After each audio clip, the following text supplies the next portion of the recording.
Don't forget to stick around through the end of the video for information on our Arrive Serpentor Arrive giveaway. Think about it. We all have that one friend, that one family member, that one team member who always feels that little extra bit of holiday spirit. That person that brings a little extra cheer, looks like they deck their halls with everything in the holiday aisle, a walking ornamental tree, and proudly jingling all the way. And so it seems every garrison of stormtroopers in the First Order is not exempt from this gift. Patrolling with aspirations of a rifle that blasts Garland like the beam from a Ghostbusters proton pack, getting caught frozen on the battlefield in awe because a lightsaber reminds them of glowing string lights, spray painting their armor green, red, and white to match the colors of the season. If Phasma can be chrome, why can't they be holiday? It all may sound a bit odd, and it may sound a bit strange to imagine this glowing green beacon out on the range. Are they something to mock or something to fear? Have they lost their TK minds, or are they just filled with good cheer? It doesn't matter the reason. Let's all enjoy the season and clear out a cozy section for a festive add to our collections. Hey everyone, my name is Jonathan, aka JK of JK Collection. Remember, I'll be posting new videos at least twice a week, if not more. And if that sounds of interest to you, please click that like button and subscribe so you don't miss any episodes. It would really help out the channel, and it truly does mean a lot to me. In this episode, we are taking a closer look at the Hasbro Star Wars Black Series First Order Stormtrooper Holiday Edition.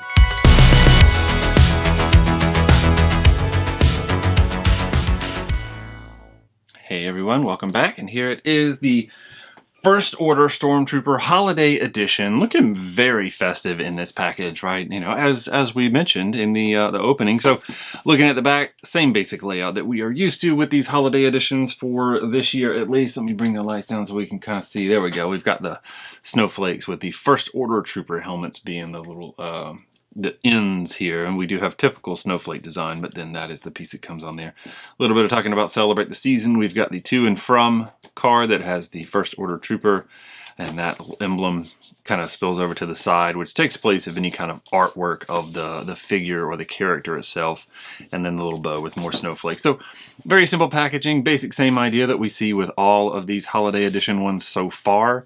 And there's our person, which is another one that skipped out on the plastic free.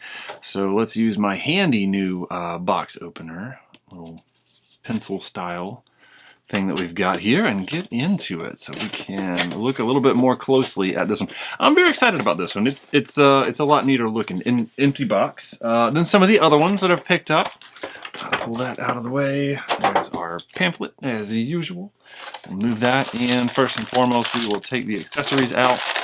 Looks like we don't have any tape or anything holding this Nerf blaster in. Oh, and there it goes. So it is a flying Nerf blaster, so pardon me for a moment. I thought when I get that, and there we got an empty tray. So 3 parts came out of that, and one was droid, one was Nerf blaster, and one was our guy himself, our trooper.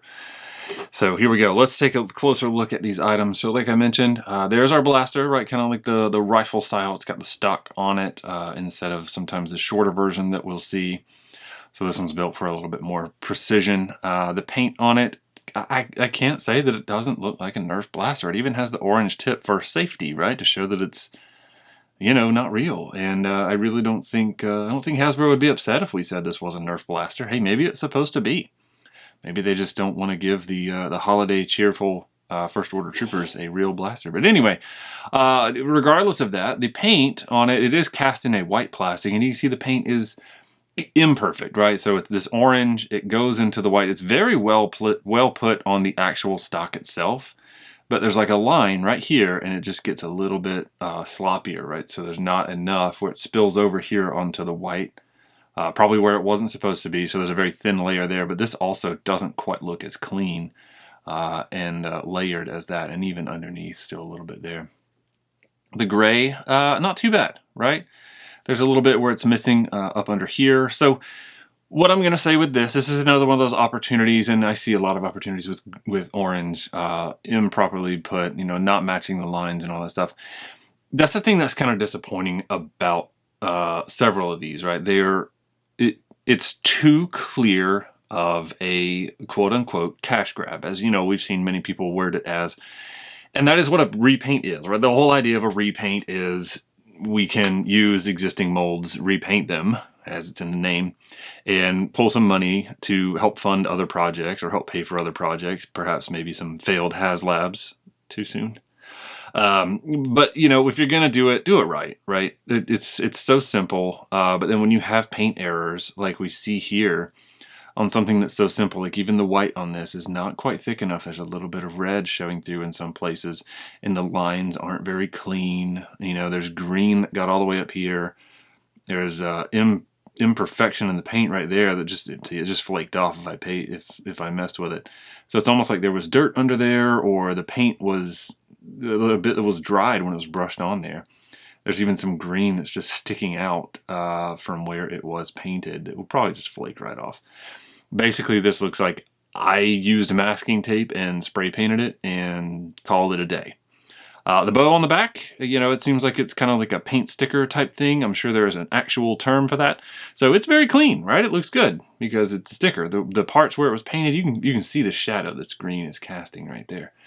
If my hand moves out of the way and lets the focus catch up. So disappointing on that. Could have done some detail work on this, but hey, if we can't get the basic stuff right, who am I to ask for it? But anyway, I mean, the little droid is neat. I like that the wheels actually do roll to follow it around as it goes around. I'm assuming gift wrapping, right? It looks like we've got armaments for gift wrapping here. This pouch holds the bows, right? This one holds, I'm guessing, gift tags, and that one I'm not sure. You know, it's a trooper emblem. So hey, whatever you think that pouch might be containing, you let me know. We've got bows for wrapping, we've got cards, and then what else? Get ribbon, maybe just ribbon. Anyway. Enough about that. So let's take a closer look at this this character. It's fun, right? I appreciate the 3 different colors here on this, but you know, we're not dealing with a new mold of a first order trooper or anything like that. Nothing is special. Nothing is new. That same mobility, so the side to side, the neck. I mean, we do have that hinge up in there, up in the head, but the helmet and this harness, it's so massive and they impact each other very well that there's not a lot of movement side to side. Up and down, up, not so great because we're immediately hitting back here. Down, I don't know if you saw it, but down it's actually better, right? So it does look a little bit south of straightforward. Straightforward to be that, and then that's that. It's still not impressive by any stretch of the imagination. But let's see. If we push it, yeah, we can do full exorcist rotation, so not too shabby there. The paint on this, right? So it's the helmet, right? It is a first order trooper helmet. Doesn't have that fake face or head in there. So you know, nothing new.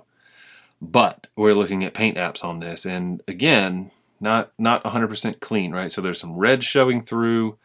The white bleeds over onto the red right there. The lines are a little sloppy where the white goes down onto the green, and then a little bit up into the red, a little bit more into the green there. Some red showing through.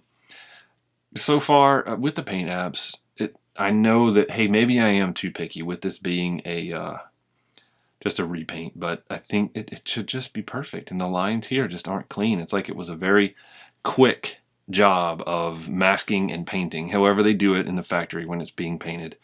Seems like it was very quick work. And I think making these green, I feel like there could have been a better choice. I think it could have still been black or, you know, something else, maybe something other than green to make it pop a little bit more. You know what I mean? Or maybe with like a black outline or who knows. I just feel like the green makes it get lost a little bit. The camera does help pick it up a little bit more, but in person, it almost gets lost in the helmet. And it would be nice to see it. It would be nice to see the detail. Anyway, with the shoulders, you know, same thing that, whoa, look at that thing just move around. Okay. So that does come off intentionally. Yeah. Okay. So with the shoulders, right? So nothing new here. We're still dealing with decent rotation on that. It goes back okay for what we don't necessarily have. I don't really have a butterfly joint or anything there. This pad is attached to the shoulder, and it is attached all the way up, right? So it doesn't have any movement up onto the trap area, but it does nest underneath when the shoulder goes up. I don't know if you can kind of see that up under there. It tucks underneath. And with it being a cast red plastic, we're not too concerned about paint transfer because it's going underneath a cast green plastic, but they could rub on each other and cause a little bit of wear. No bicep, tricep.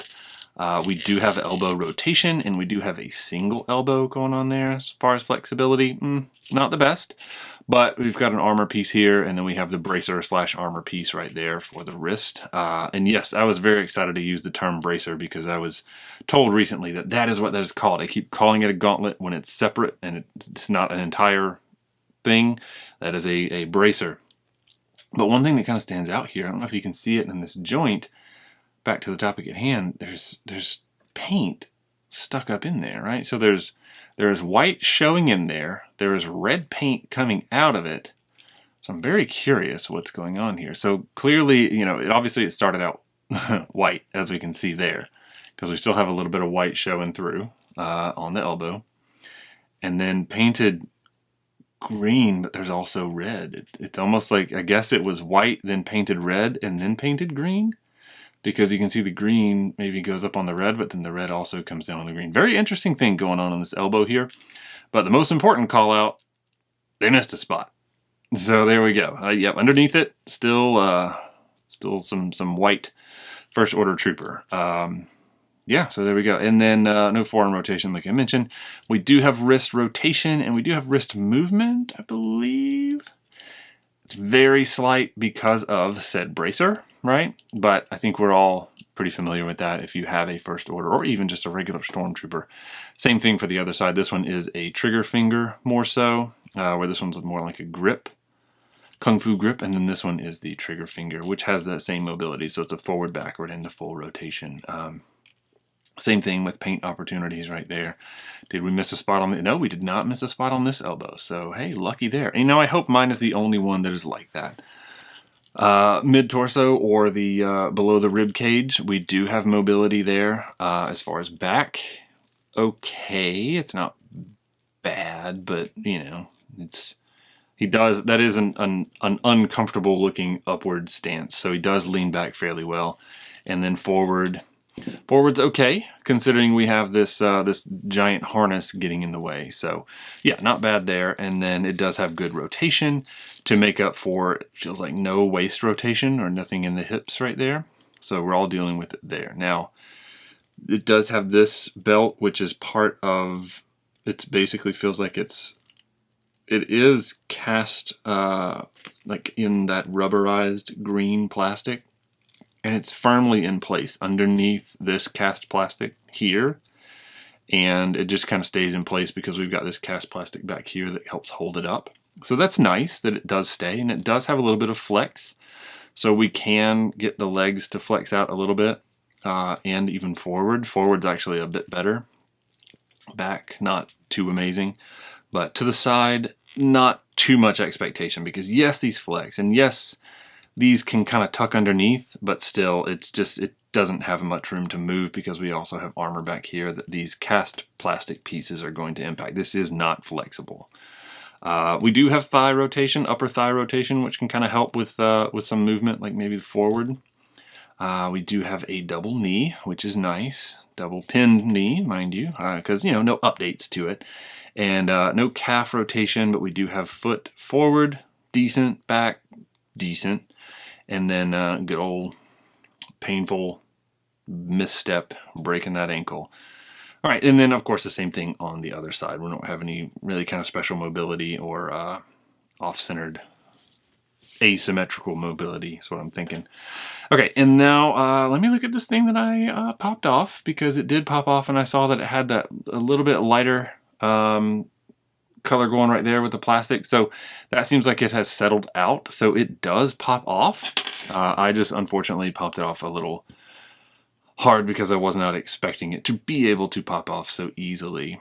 And it should just go right back on, I would think. I would push it out and then just clip it back on. Let me see if I can do it. Let's see how much time can I take up trying to clip a piece back on a belt. Now be careful with it because I noticed right before it went back on, I made the plastic lighten up. Can you see that in there? Maybe a little bit. Yeah, see the plastic got light again. So it is able to be removed. It will move up and down, but be very careful with that plastic because it does get light very quickly, but it does seem like it settles itself back in and restores its color. Okay, paint apps. We already kind of took a pretty good look at the head there, and then of course we saw the elbow opportunity, which brought forth what's going on with the red on the bracers. I will say that the red paint on the bracers is very thick and very well applied, aside from spots where it spilled over, because it's a very close match to what we've got going here, right? With this cast plastic shoulder pad, it's very close. As close, I think, as you're probably going to get when you're dealing with cast plastic and paint. And then it's not far off from this centerpiece here, this pouch, which our mystery pouch. And then down here in the bottom of the legs, we have, for the boots, we've got like a little candy cane kind of stripe thing here. But what I'll say is this is cast red plastic with white paint on it. And you can definitely see overspray in the white. Let me shift to manual so that we can get it nice and close here. See, there's a bit of overspray on the lines of the white. So what this looks like is it does not look like it's a factory job, is what I can basically say. These centerpieces, they're very cool because they have the little printed logos on there, and those came out very well because, again, they're probably just like a stamp, a printing type thing. So they came out nicely. But the paint around them, you can see it kind of bleeds over. The red where it's not supposed to be, a little bit sloppy. But the blue, it's like they get better as they go to the side. The blue gets better and the white gets a little bit cleaner all the way across.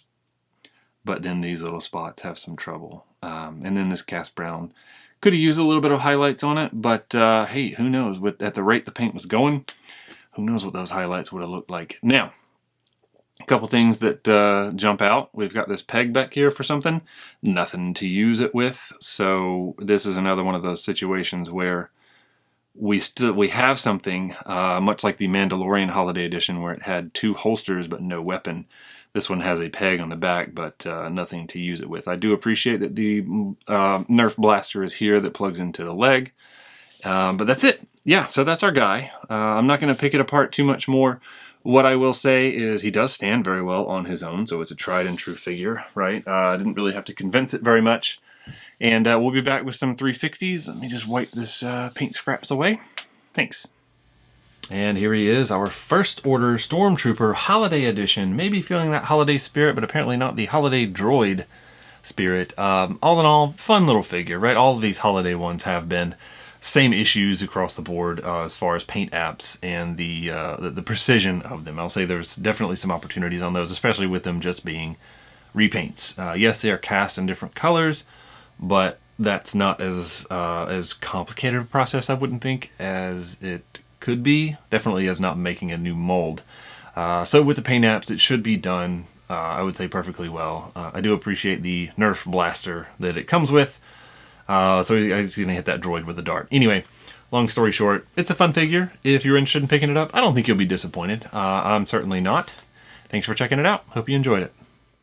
Hey everyone, we are currently running our Arrive Serpentor Arrive giveaway, where we are giving away one Hasbro G.I. Joe Classified Serpentor with Air Chariot. All you have to do is comment on this video to be entered to win.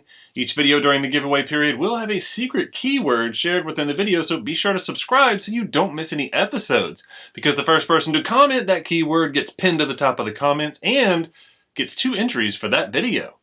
A special thank you goes out to all of you for making it possible for us to be able to already start giving back. Ho ho ho, that about does it. Thank you for checking us out as always and for joining us on this collecting journey. Look for at least 2 new videos each week, if not more. And if you got something from today's episode and you haven't already done so, please subscribe and click that like button. Like I said, it would really help us out and it does mean a lot to me. If you'd like to see some more videos, there are a couple of quick links on your screen right now for you to check out. But no matter what, as always, thank you so much for taking the time. And remember, we are all in this world of collecting together. Let's look out for each other. Thanks.